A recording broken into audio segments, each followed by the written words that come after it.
अपनी तेज तर्रार कार्यशैली के लिए जानी जाने वाली बरेली कमिश्नर आज 300 बेड अस्पताल का औचक निरीक्षण किया। कुतुबखाना फ्लाईओवर ब्रिज के निर्माण कार्य चलने से जिला अस्पताल में मरीजों को पहुंचने में काफी दिक्कत हो रही थी, जिसको देखते हुए कमिश्नर ने आदेश किए थे कि 300 बेड हॉस्पिटल में जिला अस्पताल से मरीज उपचार के लिए भेजे जाएंगे। इसी के चलते कमिश्नर 300 बेड हॉस्पिटल पहुंची और निरीक्षण किया। निरीक्षण के दौरान सीएमओ समेत तमाम स्वास्थ्य विभाग के कर्मचारी मौजूद रहे। वहीं कई जगह लापरवाही देखते हुए कमिश्नर ने कड़ी फटकार लगाते हुए चेतावनी भी दी है। एआरबी दिखाओ। मैम एआरबी पूरा वो चैम्बर अलग है। एआरबी का चेंबर अलग है, तो लिस्ट ऑफ मेडिसिन। आज यहाँ पे बेसिकली हम इस उद्देश्य से निकले थे कि हेल्थ की जितनी हमारी फैसिलिटीज़ है, चाहे वो रूरल में हो, चाहे वो अर्बन में हो, चाहे हमारा 300 बेड हॉस्पिटल में हो, इसकी अच्छे से फिर से एक बार देख लें। तो सबसे पहले सीएचसी सामुदायिक स्वास्थ्य केंद्र बिथरी चैनपुर गए थे। वहाँ पे मोरलेस सब फैसिलिटीज़ ठीक ठाक चल रही हैं। कुछ 2 मेडिकल ऑफिसर्स एब्सेंट पाए गए, 2 लैब टेक्नीशियंस एब्सेंट थे, और जिस पे बेसिकली और ये देखा गया कि एक ओपीडी में एक डॉक्टर का ने पूरा अपना रजिस्टर का ठीक से रख रखाव नहीं किया था। तो उतना हमने बता दिया है कि उतना जो एमओआईसी का रिस्पॉन्सिबिलिटी है उसको ठीक से चलाएं।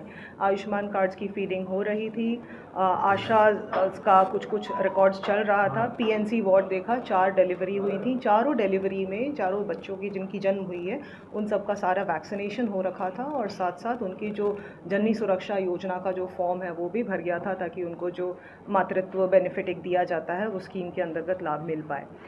स्टॉक रजिस्टर में भी मोरलेस सब सही था, और anti rabies vaccine, anti snake vaccine जो रूरल सीएचसीज़ में ज़रूरत होती है, इन सब का भी रख रखाव मोरलेस ठीक था। रैपिड टेस्ट डेंगू के और मलेरिया के भी हो रहे थे। इसी के बाद हमने यहाँ पे जो अर्बन पीएचसी है जगतपुरा में वो देखा, that caters to around 85,000 population, 9 wards को वो देखती है। यहाँ पे अर्बन पीएचसी अगर देखें तो हमारे बरेली जनपद में 18 अर्बन पीएचसीज़ हैं, और ये ज़्यादातर रेंटेड बिल्डिंग्स में है। इनका रखरखाव भी काफ़ी अच्छा है, साफ़ सुथरा है। यहाँ पे मदर एंड चिल्ड्रन की बेसिकली चेकअप होती है। तो मदर्स की 4 एंटीनेटल चेकअप्स होती हैं, जिसमें 5 तरह के टेस्ट होते हैं, haemoglobin, blood test, etcetera etcetera. Vaccination बच्चों का अच्छे से होता है, तो वैक्सीनेशन भी सारी वैक्सीन्स वहाँ पे उपलब्ध थी, कोल्ड चेन मेंटेन था, 6 एएनएम्स हैं। सो वहाँ पे मंथली चेकअप अच्छा चल रहा है। जो सबसे मुद्दे की बात यहाँ पे ये है कि आपको पता है कि डिस्ट्रिक्ट हॉस्पिटल के सामने ब्रिज का निर्माण हो रहा है, कुतुबखाना ब्रिज का निर्माण हो रहा है, जिसके कारण पिछले जो कारण का कंस्ट्रक्शन चल रहा है उस कारण वहाँ पे बहुत अवरोध हो रहा है, मार्ग अवरोध हो रहा है, कंस्ट्रक्शन एक्टिविटी है, स्लरी हो रही है।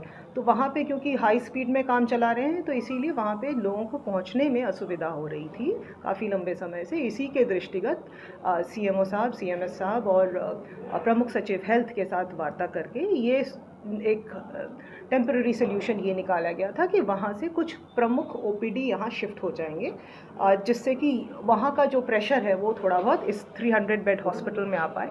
300 बेड हॉस्पिटल का इंफ्रास्ट्रक्चर अपने आप में बहुत अच्छा है, और इसमें और ज़्यादा इसीलिए सुविधाएं देने की आवश्यकता है। इसी के दृष्टिगत एक आदेश किया गया था कि 24 तारीख तक skin, eye, NCD, non communicable diseases basically, vaccination, then ARB, anti rabies, general physician, ENT and dental, ये पूरा वहाँ से शिफ्ट होके यहाँ आए।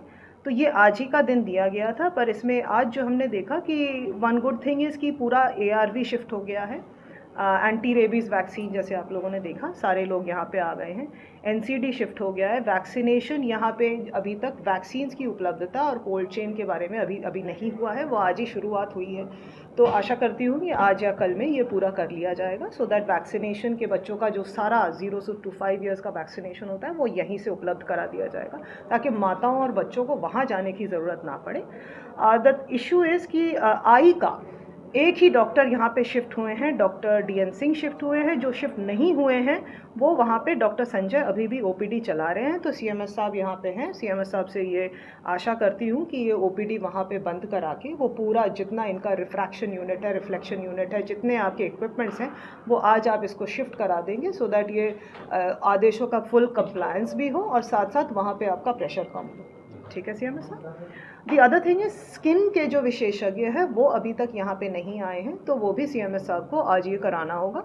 उन्होंने बहुत अच्छे से 1 दिन में 2 दिन में काफ़ी शिफ्ट करा दिया है, तो उम्मीद करती हूँ कि सीएमएस साहब बाकी के भी ये स्किन डॉक्टर एंड आई के जो इक्विपमेंट्स हैं एंड डॉक्टर हैं ये पूरा यहाँ पे शिफ्ट करा देंगे। तो दिस इज़ लार्जली इट। अभी एक जन औषधि केंद्र 300 बेड हॉस्पिटल के सामने एक जन औषधि केंद्र है जो आपने देखा। अब जन औषधि केंद्र का ये मानक है, एज पर रूल्स वो जो भी मेडिसिन सप्लाई करेंगे वो जन औषधि का ही होना चाहिए। उसमें ब्रांडिंग होती है, पीएम जन औषधि केंद्र का ब्रांडिंग होती है। परंतु अभी जब हमने अभी स्टॉक चेकिंग की तो वहाँ पे खुलेआम प्राइवेट मेडिसिन्स बिक रहे हैं एंड प्राइवेट मेडिसिन्स उसी का अभी which is not allowed under any government under the PM this औषधि केंद्र योजना। तो इसमें इमीडिएटली अभी स्टॉक टेकिंग हो रही है और स्टॉक टेकिंग के साथ साथ इसमें ड्रग इंस्पेक्टर्स को बुला लिया गया है और सीएमओ साहब भी अपनी टीम लगा रहे हैं ताकि इसका पूरा स्टॉक वेरिफिकेशन हो और इस तरह का उल्लंघन नहीं हो पाए, क्योंकि जन औषधि केंद्र का मतलब ही यही है कि जो हमारी सब्सिडाइज्ड मेडिसिन हैं, जो ब्रांडेड मेडिसिन हैं जन औषधि केंद्र की, वही वहाँ पे उपलब्ध होना चाहिए। प्राइवेट मेडिसिन वहाँ उपलब्ध नहीं हो सकती हैं। तो वो क्लियरली पता चल गया और कम से कम अराउंड 20 तरह के ब्रांड का मेडिसिन तो अभी इन्होंने सीज़ कर ही लिया है। जब अभी डिटेल में अभी ड्रग इंस्पेक्टर्स और ये चेक करेंगे तो ऑब्वियसली सारा मामला खुल के आ जाएगा। कोई एक्शन ले रहे हैं आप इसमें? जी बिल्कुल, एक्शन तो लिया ही जाएगा, स्ट्रिक्ट एक्शन लिया जाएगा एज पर रूल्स। मैम एक और चीज़ देखा गया है, आपने बताया इंफ्रास्ट्रक्चर बहुत अच्छा है, लेकिन स्कैरेसिटी ऑफ द डॉक्टर्स है लगातार। इसके लिए किसी तरीके का शासन को लिख रहे हैं, कोई एमओयू करा जा रहा है? तो इस संबंध में ये तो बहुत बड़ी चीज़ है ही है और 2 साल से इसमें सब ट्राई भी कर रहे हैं इसको कराने का। तो इसमें शासन को लिख के मांगा भी गया है कि इसको मानकीकरण करते हुए 300 बेड हॉस्पिटल का एक मानक होता है जिस हिसाब से डॉक्टर्स की अपॉइंटमेंट और स्टाफ नर्स और ये सारे लगते हैं। तो इसके मानकीकरण का प्रस्ताव बना के शासन को भेजा गया है। अब शासन में बेसिकली वो हेल्थ डिपार्टमेंट से फाइनेंस जाएगा, फिर वो स्वीकृत होगा। तो it is a cumbersome process, इसीलिए इसी को दृष्टिगत टेम्पररीली कम से कम ये सारी ओपीडी शिफ्ट कराई हैं। इसमें भी एक और इम्पॉर्टेंट चीज़ है कि बड़ी ओपीडीज़ जो जैसे ऑर्थोपेडिक है, ये सारी शिफ्ट अभी इमीडिएटली नहीं हो सकती, क्योंकि क्या होगा कि जैसे अगर इस तरह की ओपीडी शिफ्ट होती हैं जहाँ पे टेस्ट कराने की रिक्वायरमेंट होती है तो पैथोलॉजी पूरी शिफ्ट करानी पड़ेगी, रेडियोलॉजी पूरी शिफ्ट करानी पड़ेगी। वो यहाँ पे अभी डिस्ट्रिक्ट हॉस्पिटल से पूरा उठा के हम नहीं ला सकते हैं। यहाँ पे जो लैब है, यहाँ पे जो बेसिक टेस्ट होते हैं वो तो होते ही हैं।